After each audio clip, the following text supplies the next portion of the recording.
Hey guys, it's that web designer here, and today I'm going to give you a little bit more of an in-depth look on what you can do with images in your HTML. There's a lot more you can do when you add CSS, but this one's going to be going over the HTML aspect of images. So I've already got this big picture of this flower here, and I'm going to show you what you can do. So first off, one of the most basic tags with an image is you could add a line.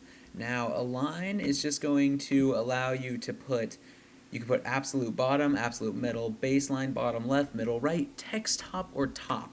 And that's going to align your image according to the surrounding elements. So say I had like a paragraph to the left and I wanted it to be on the bottom of that paragraph, I would put an align bottom. Now, you can do this with styles instead, so I'd recommend doing that, but if you're just wanting to use HTML, you can definitely use an align command in here. So another command, or not command, yeah, I guess this would be an attribute you can use, would be a border. So say I wanted a border around my image. I'm just going to go ahead and add a border and put something like 1 pixel. So say I wanted a 1 pixel border, there you go. I get a nice 1 pixel black border, you can see, or I could do 5 pixel, and you can see it gets thicker and black. Now you can specify a lot more for that border, but this is again a thing that's kind of depreciated and you want to use style sheets instead. So this would be another one of those things where you'd probably want to use CSS instead. This is just for basics.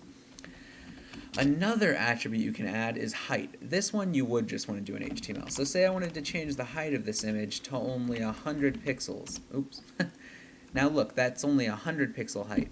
Now say I wanted it to be a certain width. I could take that same thing and only make it 10 pixels wide, and then it looks kind of silly. It's stretched, but it's the same kind of thing. You can control the height and width of your image inside those image tags. Another thing you can do that you should really use CSS with, but I'm going to go over it here anyways, is the H space.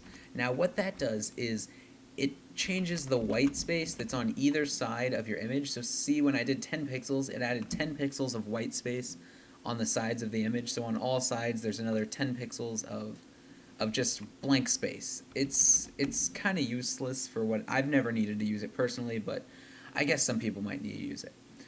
Now, two other commands that you can use that I'm not going to go over very much are isMaps or userMaps, and that uses the image as a server-side or client-sided image map. So say that would be something like if you clicked on a certain part of the image, it would link you to something, and that's complicated, so I'll probably make another tutorial just going over image maps.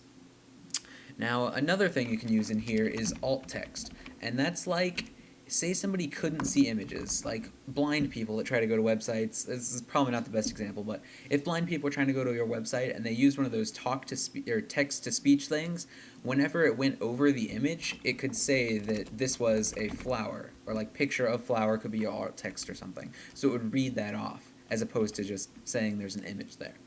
Another thing you can do, if your image has like a long description that goes with it, you can add the long description, and then you can add a link to something that is a long description for that image. So say you had a whole document all about one picture, you could link that straight through here to that long description. Let's see, what else can you do?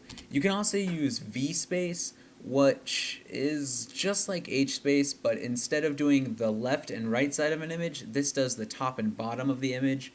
And this, again, you would just want to use CSS for, so I won't show that here.